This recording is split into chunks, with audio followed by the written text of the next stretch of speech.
Recorded live at 4ZZZ Studios in Brisbane and broadcast across Australia on the Community Radio Network. You're listening to Z Games, where we bring you the best in gaming news, reviews, community and culture. Want to get in touch? Check us out on social media or email us using onair@zgamesau.net.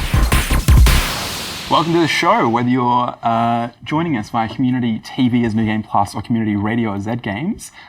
This episode, usually these kinds of episodes will have like a discussion in the studio, but we're just going to have the intro in the studio. My name's Jack. This is Meg. Hey. Hey. And our favourite time of week. We're back again. So good. Yeah. We're back. You can't get rid of us. I swear to God. My work life. It's great to be That's here. exactly what this is. Love this.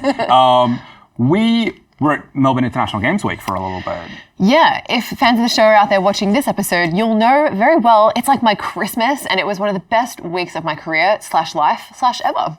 Jack and I hung out quite a fair bit, and I experienced GCAP and PAX Oz and everything in between. The parties, the drinks, the socialising, the networking. It was fabulous. Drinks and socialising are different? Yeah, this episode's full of content that we worked really hard on producing for New Game Plus and Z Games. Yeah. But also gets into some nitty-gritty stuff that we haven't really covered before in the show. Yeah, the next 3 weeks are going to be a little bit different, where like all of it's coming from like the field. So coming up this episode, we're going to be talking with the Cyberpunk 2077 developer. This is crazy.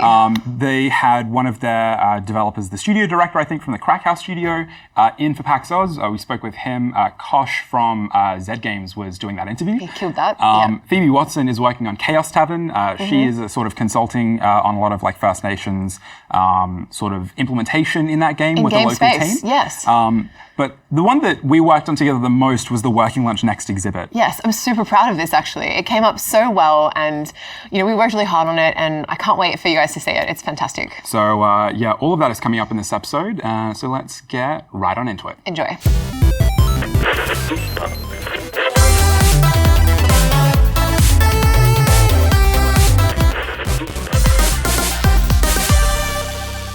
Hey there, Koshi and Brendan here at PAX Australia, and today we're joined by John Mamais from CD Projekt Red to talk about Cyberpunk 2077. So, first of all, tell us about yourself. So I'm the head of the CD Projekt Red Krakow studio, basically. In the Krakow studio, there's two studios in Poland currently working on Cyberpunk.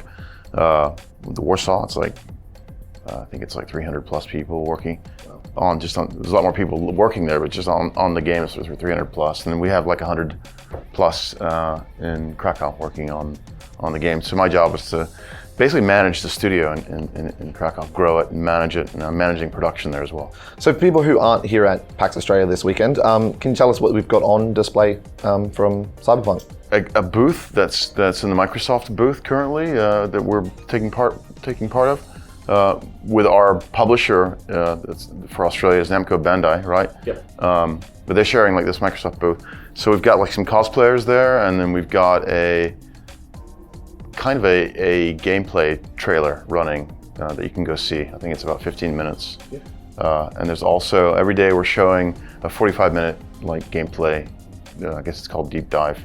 It's actually just a gameplay demo and based in some part of the game. So a lot of people are seeing that, and there's one more today, and that's basically it. Yeah. And so they're walking you through, like someone will be playing the game and showing off all the cool features and. Not in the booth. It's just like it's like played back. It's like kind of like played back every 15 minutes. But the big presentation, it's a live presentation. So somebody's playing it and somebody else is talking about it. Well, demo is really critical to introducing the game to people, right? It's but not only that, it also provides a way for us to take our ideas, which are quite disparate in the studio that we're developing. Like, it's a big team, right? Lots of different people working on it in different departments. So we need to put those things together and make sure that the game for us internally feels right. So it's the demo. We do it for shows like E3 or for PAX.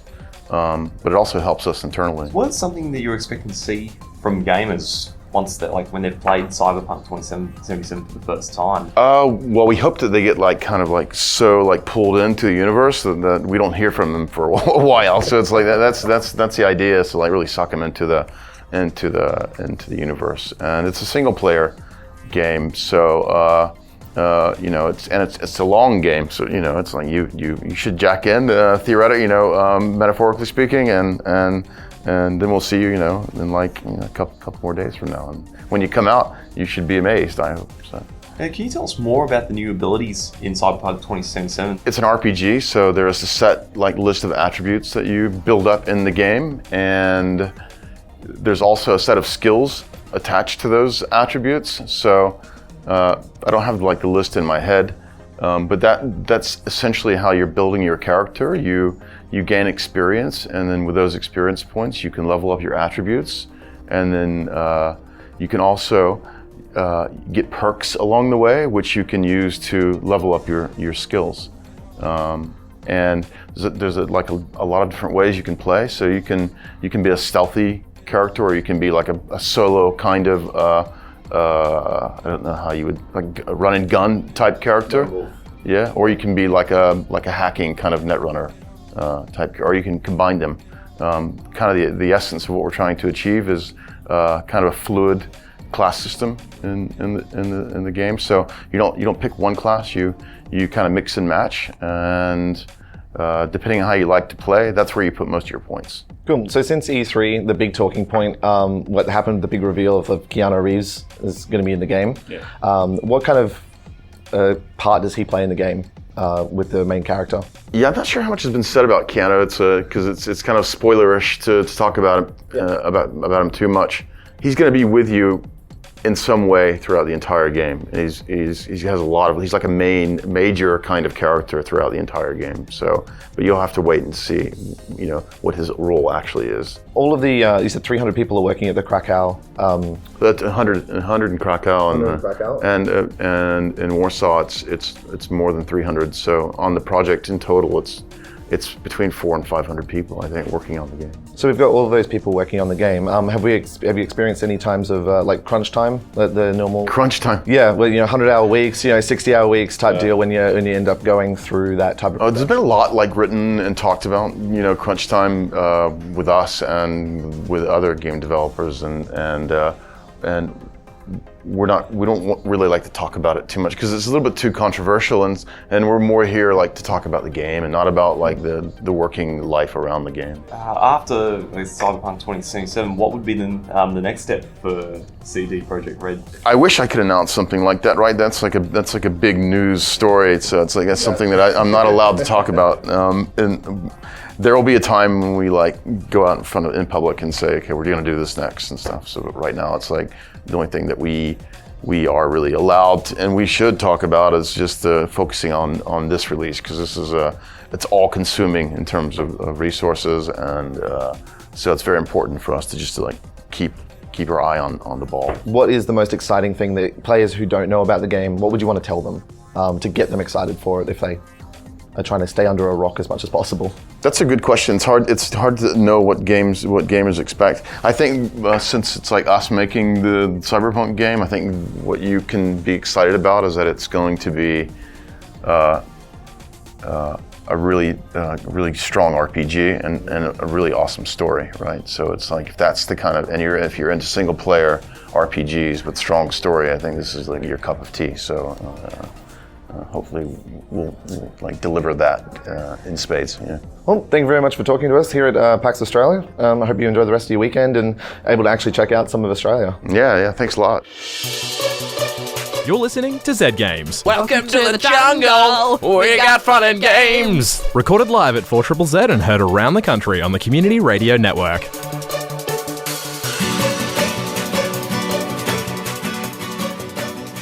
I'm at GCAP 2019 at the Melbourne Convention and Exhibition Centre, and I'm joined by Phoebe Watson. Hello. Hello. Just did a talk on Indigenous themes in games. Would you mind going a little bit into, or briefly, into what the talk was about and your background and expertise in this field as well? Yep, so I just did a talk about Indigenous culture in games, a little bit about the importance of it, and kind of how society can benefit from it. But I also wanted to talk a little bit about the processes that I've recently experienced as an incredible newbie into this industry. The processes that I took, the ways that how it failed, how it went well, and how to kind of go about that from an Indigenous perspective. For people who are really interested in putting Indigenous culture in games, and if you're not Indigenous yourself, and kind of the processes to go about to including that stuff. And a lot of that kind of came out of the work that you're doing with the studio and on a game at the moment. Can you go into a little bit of detail around that project specifically as well? Yeah, so first, before all of that, I was actually doing some mentoring for Indigenous kids. And through that, I got to really see the importance of sharing culture. And then I met Paulina at Dragon Bear Studios, and they were after someone to go out and do these consultations because they were really keen to get some Indigenous content into a video game. They are very, very forward in wanting to include something that's new, that hasn't really been done in kind of like a new way. So not reinventing fantasy, but steering it in a new direction that can be more inclusive for everybody. And so what they have really helped me do is guide me through kind of the processes of what they need. And then I've gone to speak to community and come back with some feedback and then maybe suggestions on what we want to put into the game. In your talk, you spoke a little bit to there being traditional stories out there, but trying to shy away from putting those stories in games, or maybe speaking to some of the dangers of putting those stories in games verbatim, and instead potentially reframing them, I guess, for games. Can you go into a little bit of detail as to why it might be less than ideal to put those traditional stories in games verbatim? Yeah, so there's kind of two ways you can take this. I think there's still a lot of benefit from directly showcasing those stories, but that will need a lot of collaboration with Indigenous people in the processes, obviously. It's still very important, but I think there's a bit of reservation from Indigenous communities and Indigenous peoples about putting our stories out there on this platform, because there's this sort of mistrust that it won't be done justice. There's a lot of mistrust that it won't be done justice respectfully, but it's things like you see boomerangs being sold that are made in China. That it's happened before. So there's a lot of that. So hopefully by doing what we're doing at Dragon Bear Studios is kind of taking it as a core inspiration and then showcasing, okay, this really can present some real stuff, right? And then hopefully moving forward into that. You also brought up some games that have spoken to traditional stories, Never Alone and Virtual Songlines, and I've had the opportunity to speak with Brett about his work on Virtual Songlines previously. What are some of the other games out there potentially that you've seen, or projects that have done justice in trying to tell or educate more broadly about Indigenous First Nations peoples? Honestly, there's not a lot. I know there's projects out there. I know there are a lot of small projects. I don't know their names, and I haven't had the opportunity to play them. There's definitely some made by Indigenous communities for that community, and schools specifically. There are some possible projects in the future that I've heard of, which is really exciting. But as of right now, it's pretty slim pickings. Unfortunately, it is, yeah. You also said to developers, if you're wanting to tell these stories, and you spoke to why it's important to tell these stories, that you reach out to community, but you spoke to your difficulty in trying to reach out to community and gaining their trust and getting the sort of knowledge that you need to be able to go back to Dragon Bear and do that work there.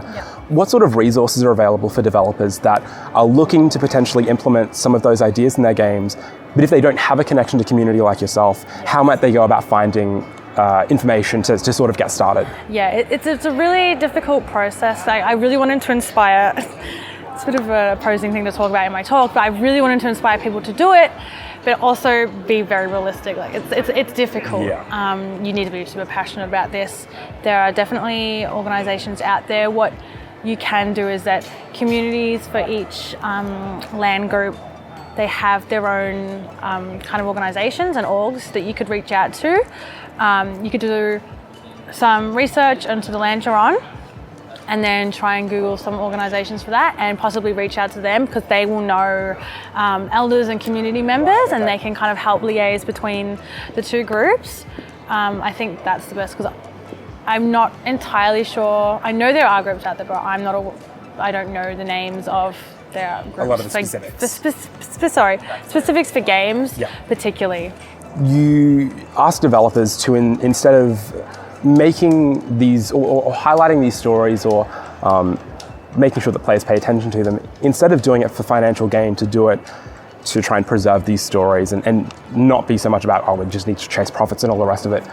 The reality is that so many developers don't have the bandwidth to allocate resources to different stories, and if they're not invested in the First Nations peoples or Indigenous peoples, it might be difficult for them to allocate those resources if they aren't able to make a living off of it, basically. Do you believe that's one of the main reasons that we're not seeing more of these stories? Potentially. I think a lot of it is fear, non-Indigenous people feeling like they can't go about this. I know... From people that are outside of the community, you mean? Yeah, people who are outside the community they are aware that it would be great because everyone's aware that representation needs to be more inclusive. But again, not knowing the processes, feeling like they can't do it because they're not Indigenous. It can be intimidating, yeah. It's very intimidating when you go up against that because there's so much tension and issues in the past, for sure. And that's definitely a good point, is not having the resources just to give your time into. I mean, it's very difficult. If people want to know more about your work or about the work that you're doing with Dragon Bear, where can they find out more online? Yep, so we have a website up for Chaos Tavern, so it's chaostavern.com. You can also just chuck me a follow on Twitter at Phoebe Jane W. If you have any questions, feel free to shoot me a message. But yeah, it's all on Dragon Bear and Chaos Tavern are also on Twitter, so we have a lot of updates on there as well. Awesome. Thank you so much for your time, Phoebe. All right, thank you. You're listening to Z Games. All night. All night, baby. And we're here all night. Recorded live at 4ZZZ and heard around the country on the Community Radio Network.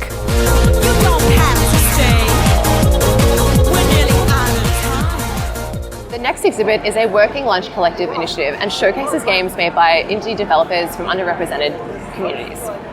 It's exciting because this year the theme is Made by Hand, which talks about the human stories behind game development. The space is a lot more open this year, which allows for attendees to come and hang out. But also game developers can come and talk about their games and their experiences within the industry. There are playable demos here from Australia and New Zealand developers as well.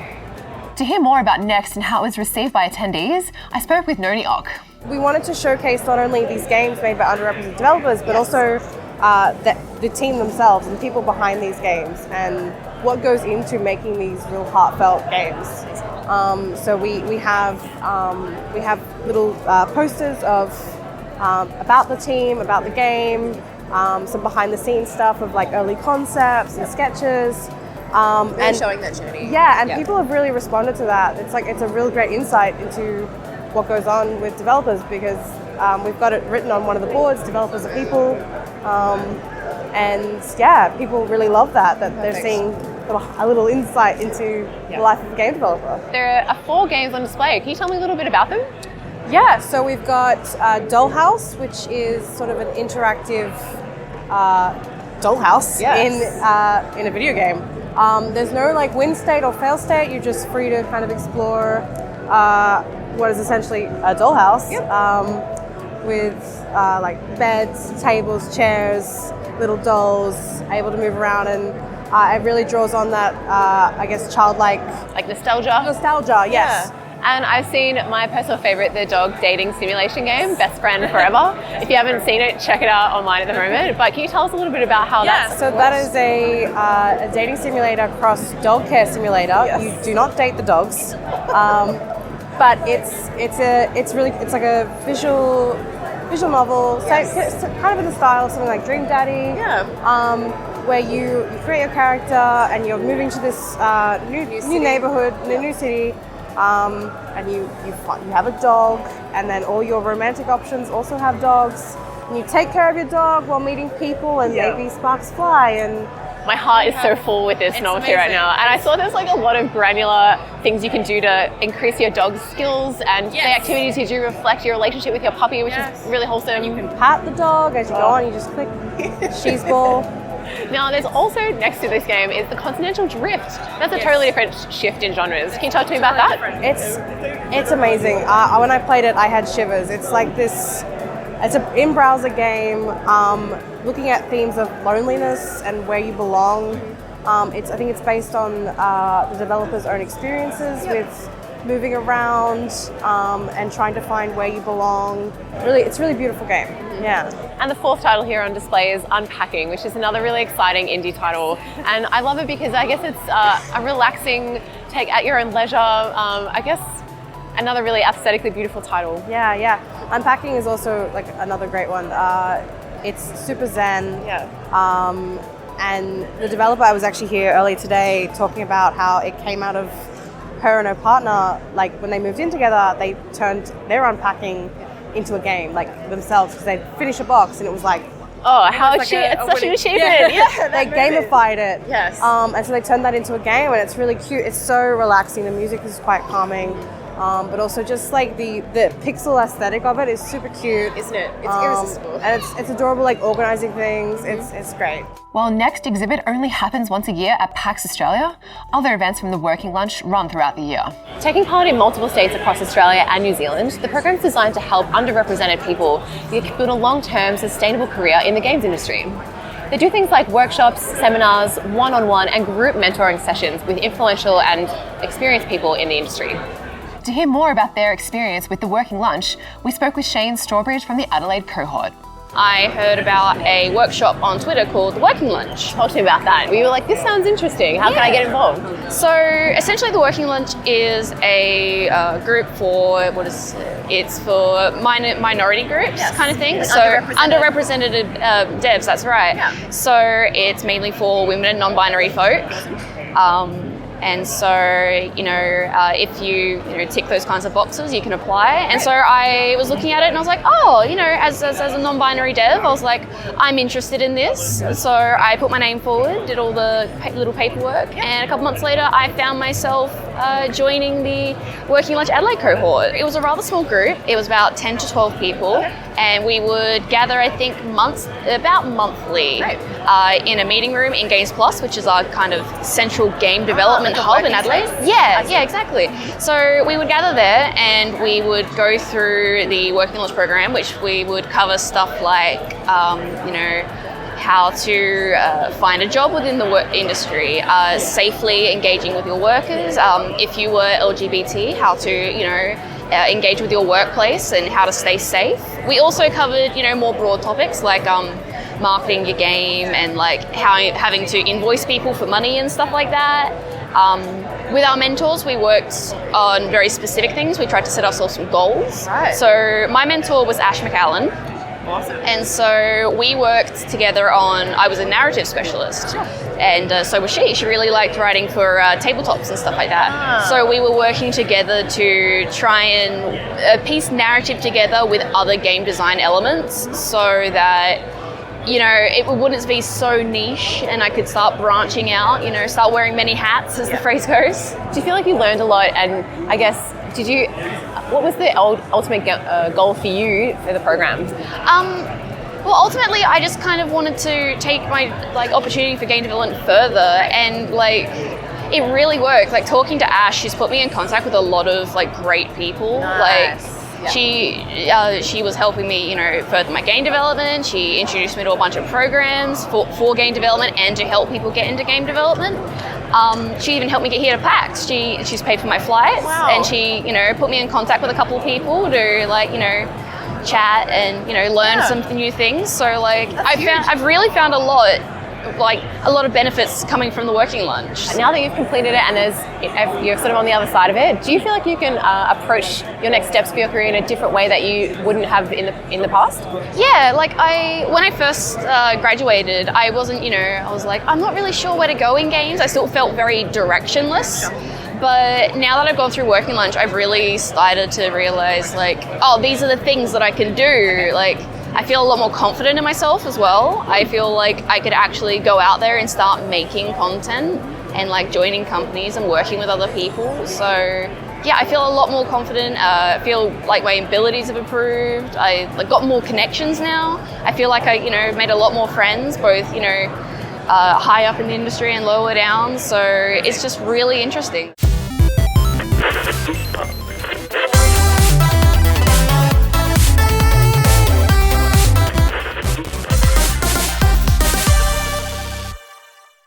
And that's it for this week on the show.